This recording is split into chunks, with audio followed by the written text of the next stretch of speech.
Le président de la République du Rwanda est en visite de 48 heures en Côte d'Ivoire, une visite sur fond de renforcement de l'axe Kigali-Abidjan.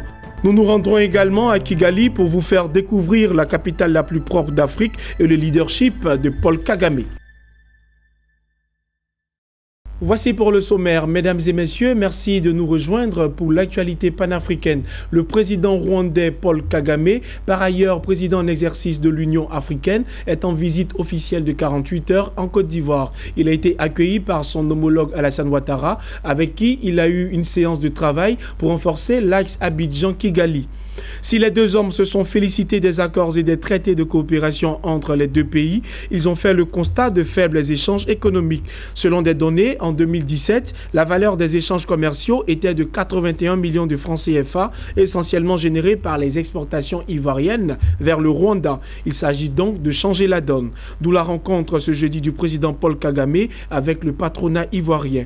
Avec la Confédération générale des entreprises de Côte d'Ivoire, le président rwandais parlera affaires dans les secteurs du tourisme, la sauvegarde de la faune et l'aménagement des réserves et parcs animaliers, l'agriculture, notamment la culture du café, l'assainissement, l'aménagement urbain, la salubrité, car Kigali, la capitale du Rwanda, est l'une des villes les plus propres au monde. Notons que le président Paul Kagame est à Abidjan avec son épouse, la première dame Jeannette Kagame, une première dame engagée dans la lutte contre le sida. Nous reviendrons en détail sur la rencontre du président Paul Kagame avec la CGEC dans nos prochaines éditions. Intéressons-nous toujours au Rwanda pour parler cette fois-ci de Kigali, sa capitale, qui fait l'une des fiertés de l'Afrique. En effet, Kigali est déclarée par l'ONU la ville la plus propre d'Afrique et la troisième ville la plus verte au monde. Plusieurs institutions internationales comparent la qualité de vie à Kigali à celle de New York aux États-Unis. Comment le président Paul Kagame a su fédérer les Rwandais à sa vision de l'ordre et de sa propriété? Élément de réponse dans ce document inédit et exclusif de Business 24. C'est un reportage de Jean-Charles Sibahi, commenté par Jérémy Aouri. Le Rwanda, pays de l'Afrique centrale. Si par le passé le nom du pays était connu pour sa douloureuse histoire du génocide de 1994 qui a fait plus de 800 000 morts, aujourd'hui, le Rwanda fait la fierté de tout un continent et du monde entier. Non seulement parce que le pays a su transcender ses erreurs, mais aussi à cause de sa capitale, Kigali, dont la renommée a traversé les frontières africaines du fait de son cadre de vie. Ici, l'on est tout de suite frappé par la propreté de la ville, des parcs parfaitement entretenus, des maisons soignées, des immeubles de bureaux flambant neufs et une armée de balayeuses à la tâche. Difficile de trouver l'ombre d'un déchet par terre. Et les habitants s'y promènent sans problème de jour comme de nuit. La ville est devenue une des plus propres et sûres du continent. Tout paraît en ordre. Conséquence, l'ONU Habitat a déclaré Kigali comme la ville la plus propre d'Afrique en 2016, pour la troisième année consécutive. En 2017, elle a été couronnée meilleure capitale africaine. D'après le courrier international qui cite les services des ressources humaines des Nations Unies, le confort de vie y serait en effet presque comparable à celui de New York aux États-Unis. En plus d'être la ville la plus belle d'Afrique, Kigali est également la troisième ville la plus verte au monde. La ville aux 1000 collines, c'est la propriété. La propriété, ça franchement, j'avoue qu'ils sont... c'est un exemple à suivre, c'est un exemple à copier. Kigali, je suis amoureuse. Beaucoup s'accordent à dire que le succès du pays repose sur un homme charismatique, le président de la République du Rwanda, Paul Kagame.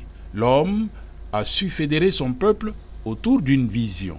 Au Rwanda, chaque 100 maisons constitue ce que le pays appelle un village. Les habitants se choisissent un chef qui a pour mission de les organiser afin de rendre leur lieu d'habitation propre. Chaque mois, tous les derniers samedis, c'est obligatoire, les habitants donnent 3 heures de leur temps à rendre leur quartier propre et à faire d'autres travaux communautaires. Personne ne s'y dérobe, même les autorités politiques et les opérateurs économiques étrangers. La loi est la même pour tous.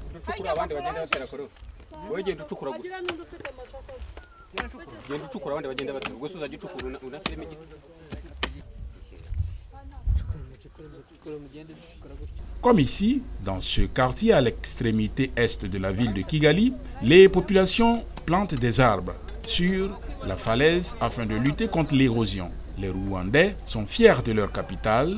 Tous les premiers samedis, c'est une tradition, toutes les grandes artères sont fermées à la circulation automobile.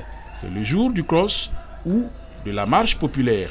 Il n'est pas rare de voir le président Paul Kagame y participer.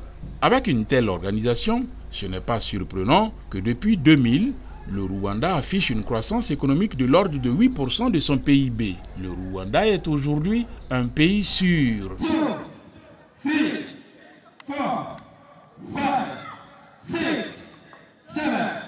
Kigali, sa capitale, attire des touristes qui affluent du monde entier.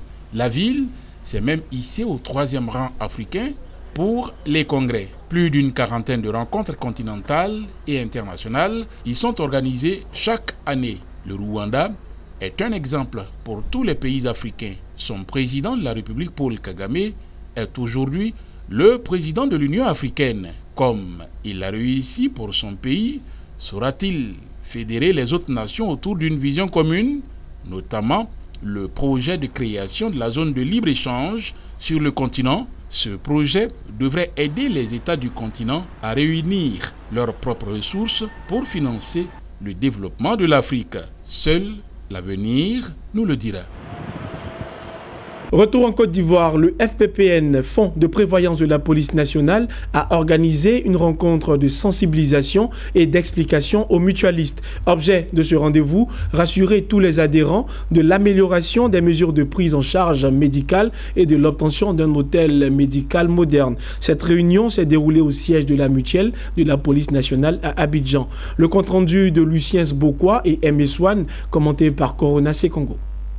Les 225 délégués du FPPN, Fonds de prévoyance de la police nationale de Côte d'Ivoire, et les 15 administrateurs ont adopté les nouvelles stratégies de gestion visant l'amélioration des 17 000 mutualistes. Depuis 2014, 13 des 37 cliniques ont reconduit leur partenariat du service médical avec les adhérents de la mutuelle des policiers. De la dispensation des soins de santé aux mutualistes du FPPN par les cliniques privées, certains bénéficiaires et partenaires approuvent le mode de coopération. Avec le fonds, pour équiper et les cliniques et les centres de santé, mais aussi apporter notre soutien au niveau de l'Europe à la recherche de partenaires du fonds. Aujourd'hui, pour nous, c'est un réel plaisir d'être associés à cette mutuelle. Et nous sommes très heureux d'avoir assisté à cette réunion d'information parce que tout ce qui a été dit sur les réseaux sociaux ont vraiment jeté l'opprobre sur le fonds. Et à travers les dires du DG, à travers ce que nous avons vu, nous avons su, nous irons vraiment tout dire à nos mandants afin que l'information soit véhiculée, la vraie information.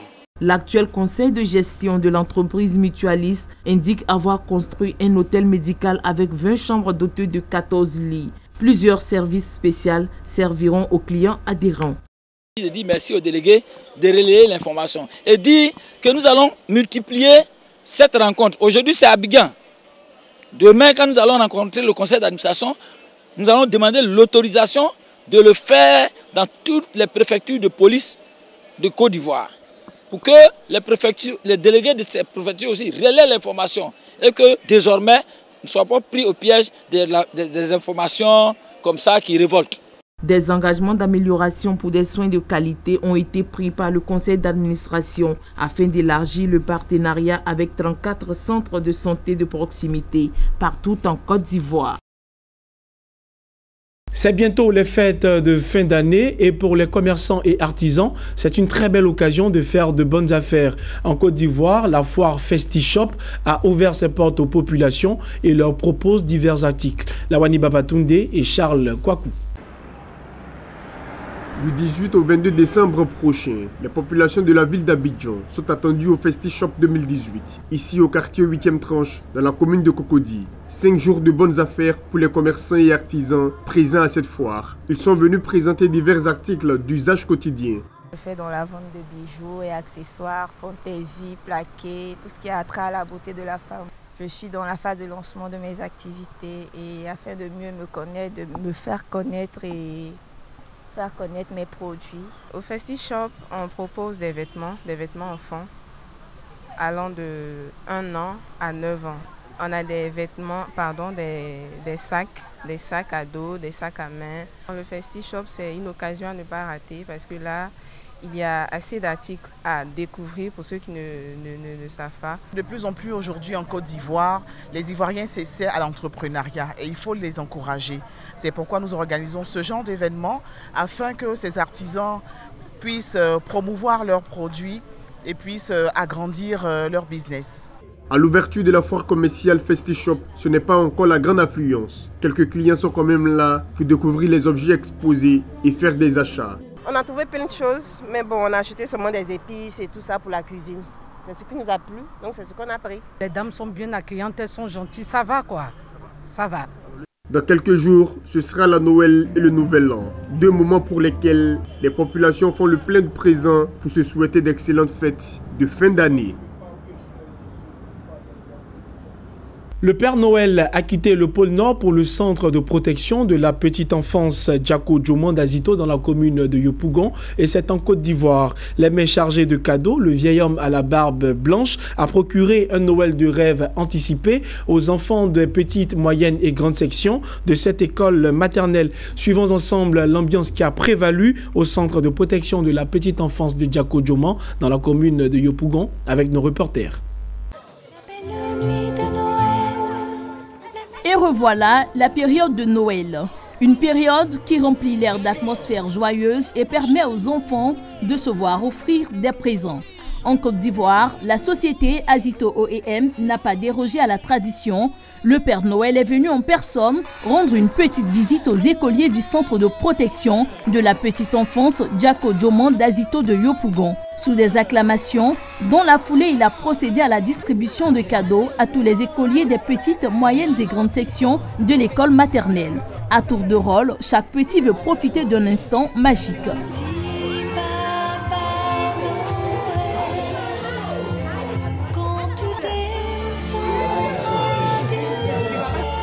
Si seulement les enfants pouvaient imaginer qui se cache sous cette barbe, cela fait aussi partir de la magie de Noël. Et si c'était Marc Clizen, l'ancien directeur général d'Azito OEM, le secret reste entier. Une chose est sûre, cet arbre de Noël au bénéfice de tous les petits du village d'Azito est à l'initiative d'Azito OEM et Azito Énergie. Pour les responsables de cette entreprise productrice d'électricité, cet instant magique doit être partagé avec les enfants. Lorsque nous voyons le regard des enfants qui scintillent de joie, lorsque nous les regardons, nous sommes en joie et nous ne serions restés indifférents à cette fête. C'est pour cela que nous venons chaque année ici avec beaucoup de cadeaux, accompagnés de Azito Énergie. Ensemble, nous venons avec beaucoup de cadeaux donc pour fêter, pour être en joie avec les enfants. En plus de présents, les enfants ont été chauffés à blanc par le spectacle des jeux, des prestations musicales et des concours de danse. Une ambiance pour la directrice du centre de protection de la petite enfance, Djako Djoman, et parents d'élèves présents. Que la Noël est une fête importante pour nos tout-petits et grâce à nos partenaires Azito OEM et Azito Énergie, aujourd'hui tous les enfants de la structure bénéficient d'un cadeau. Heureuse, très émue.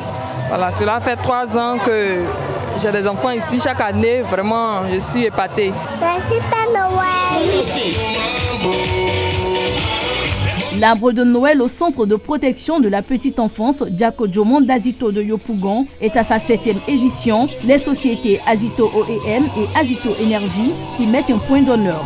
Azito OEM est une entreprise de production et distribution d'électricité et de gaz.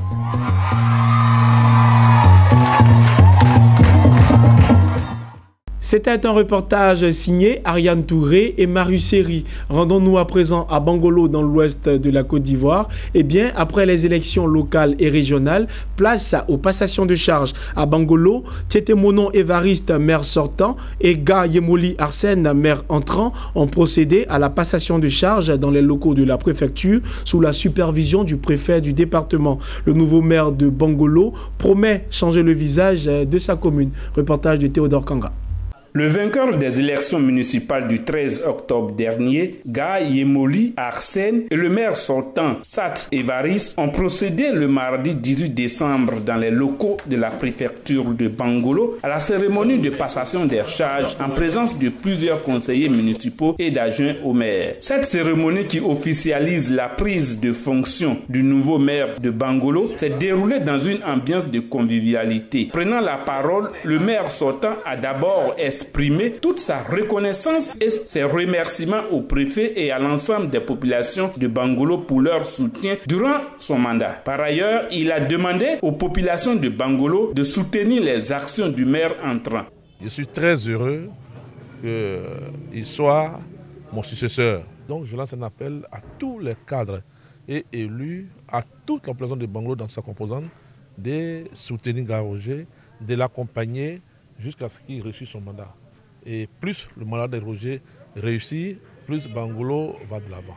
Pour sa part, Ga Yemoli Arsène, le nouveau maire de Bangolo, a indiqué que c'est une lourde et exaltante tâche que les populations lui ont confiée. C'est pourquoi il demande la participation de tous et l'implication des populations afin d'atteindre ses objectifs. Toutefois, il a fait savoir qu'il fera de son possible pour changer le visage de Bangolo en commençant par le reprofilage des voies de la ville.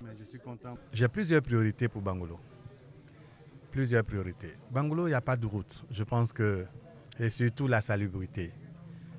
Il faut qu'on voit comment est-ce qu'on peut faire l'ouverture des routes, des voies, comment rendre Bangolo un peu plus propre. Cette cérémonie pleine de convivialité s'est déroulée en présence du corps préfectoral. Le conglomérat industriel allemand Siemens a annoncé récemment qu'il allait investir 500 millions d'euros supplémentaires en Afrique pour soutenir les projets cruciaux tels que le développement des infrastructures et l'éducation. Pour Joey Kaiser, directeur général du groupe, l'Afrique a besoin d'infrastructures et d'énergie fiable ainsi que d'une électricité abordable pour tirer parti de l'ère numérique. Mesdames et messieurs, c'est suite à cette information en images que nous refermons cette édition. Merci de nous avoir suivis et bonne suite de programme sur Business 24 Africa.